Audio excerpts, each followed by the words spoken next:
Welcome, innovators, business owners, entrepreneurs, technology experts, academia, government R&D communities, and members of the North Carolina innovation ecosystem. This is Defense Technology Talks, hosted by the North Carolina Defense Technology Transition Office, or NC DefTech.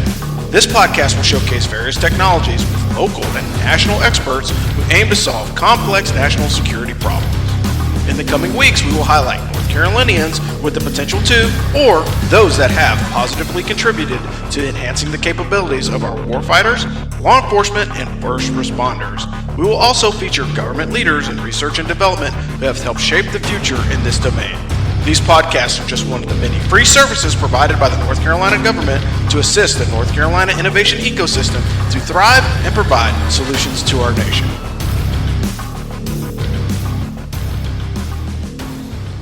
Welcome back, ladies and gentlemen. This is Rob Robinson from the Defense Technology Transition Office. I have Walaa here today, and we were going to let her tell us about her company and what organization she represents, and then we're going to talk about her experience at the FedTex this past week. So, all that being said, I will not steal any of her thunder. I'll turn the floor over to you and kind of let you give your background, and then we'll talk a little bit more about what government problem that you're trying to solve. Thanks. Okay. Thanks, Rob, for allowing me to be here today.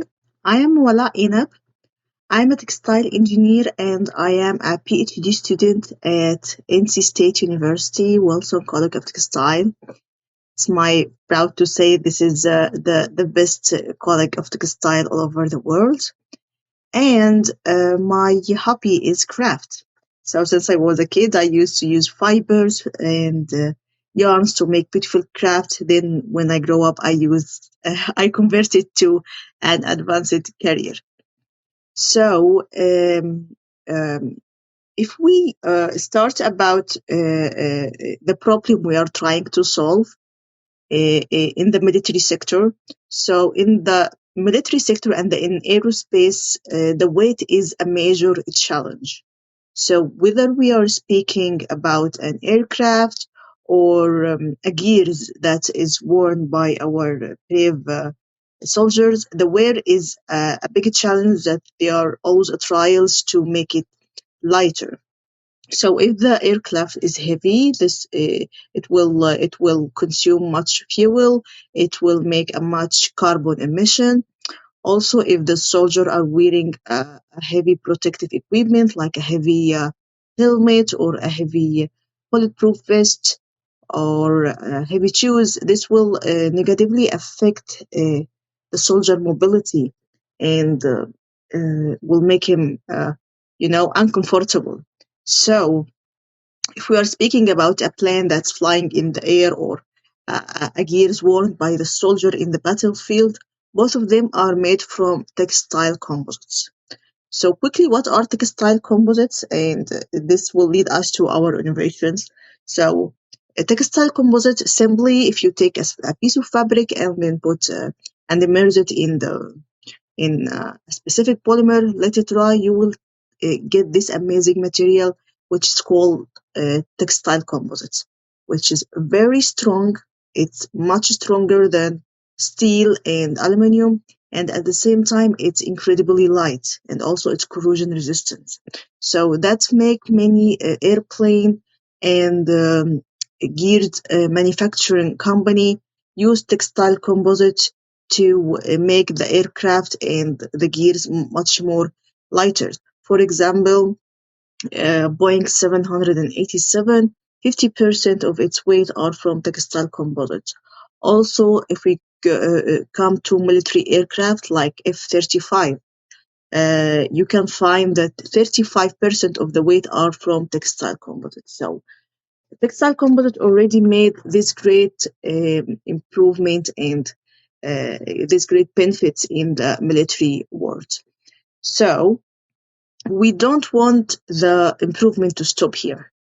So here's come our innovation, the nano bridging. In our lab, in the Bradford Group lab, we are using carbon nanotubes to make this textile composite much more lighter and stronger. Carbon nanotubes are the strongest and stiffest material known yet in the tensile strength case. So it's very light and it's very strong. So imagine that you put in the interlaminar phase of this textile composite a very, very strong material. It's very thin and it's very light, so it will incredibly improve the mechanical properties with almost no increase in the weight, the thickness, or the weight of the textile composites. So for sure, it might be, the ideal selection for this. Once you increase the strength, you can reduce the weight and keeping the original strength the same. So this will allow you to make a lighter aircraft, and this will allow you increase the flight range and reduce the fuel consumption, reduce the carbon emission, and for sure it will be a great choice for the sustainability. So also it's nano bridging does not only increase the mechanical properties, we find that it improves the electrical conductivity in the transverse strength with more than 2,000%. And the electrical conductivity is very important in the military sector because it's very important for the electromagnetic shielding and for the light strike protection. So, moreover, the nano bridging, because it's nanotechnology, so it's not only used in this big aircraft and this application. It can go to a very, very small application like the earpods, like the watches, the phone case and laptop case. So we believe that the nano bridging can be a game changer in the textile composite industry. So we are very happy to be here today in the DevTech events to present this innovation. And as you know, many inventions that we have today, like the internet, the GPS, the drones, all these inventions start in the military application. So the military application always be, the start and the great responser for these ideas that then can make a great change in our civilized daily life. So I'm very optimistic, and and also I want to give an advice to everyone who is attending today to make to deal with every conversation, every presentation as a treasure, that you can take an enormous amount of information from inside the military problems. So I found that they really know what they want. They make it very clear and simple for us, and they ask us just solve the problem, and we will come with the idea, and we will help you to make this idea come from the lab scale to the real product scale.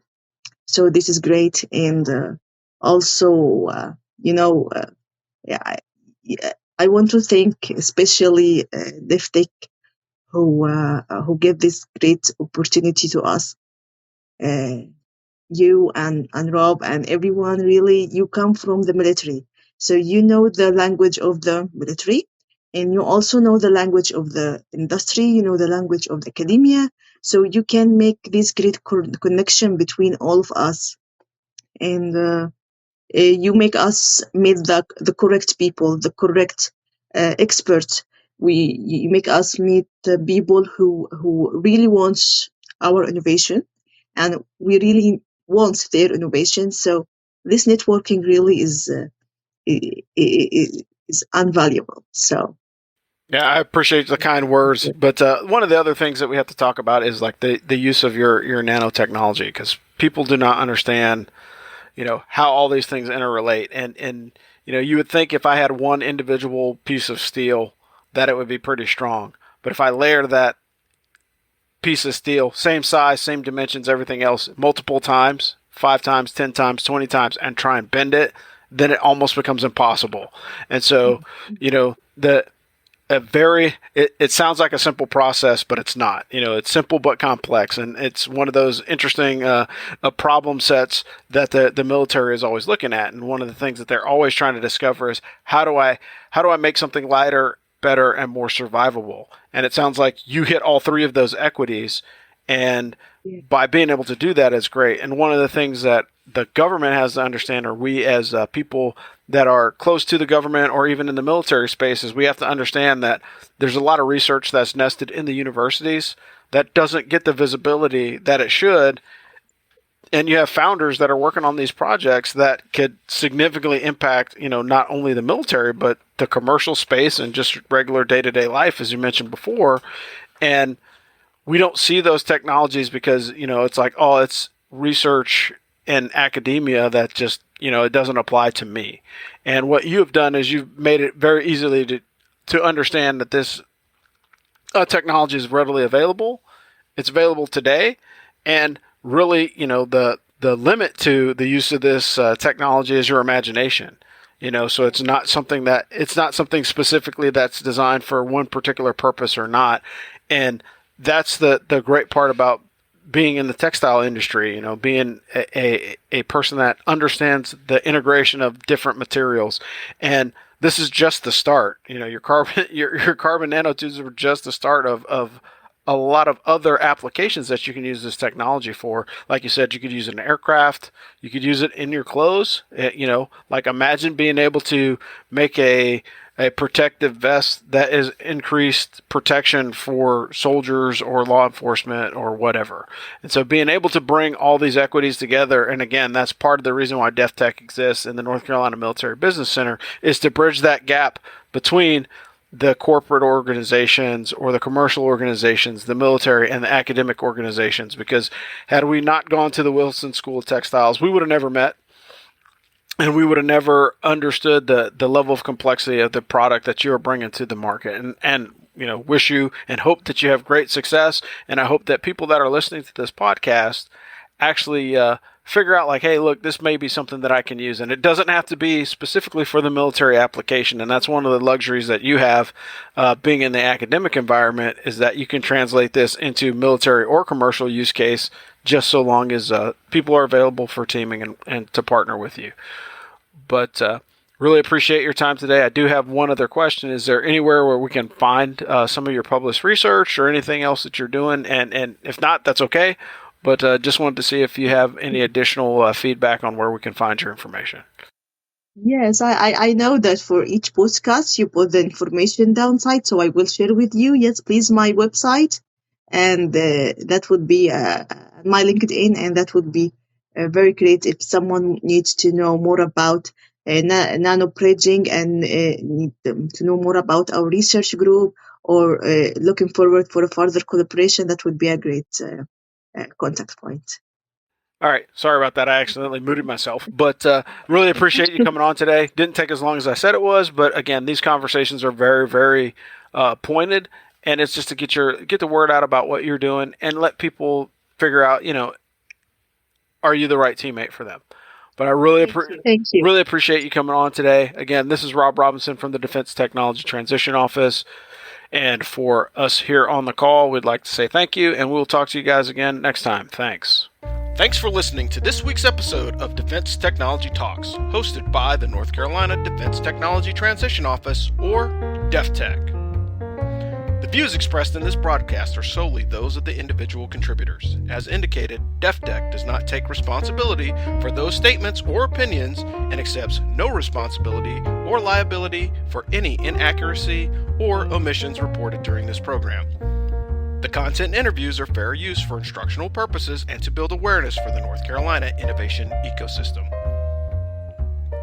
The full version of this presentation has been uploaded to our Mobilize platform. Mobilize is just another free service provided to you to access more national security and business collaboration opportunities. You can sign up for more information at deftech.nc.gov. Join us soon for the next podcast coming to a platform near you. DefTech is a subsidiary of the North Carolina Military Business Center and receives its support from Fayetteville Technical Community College.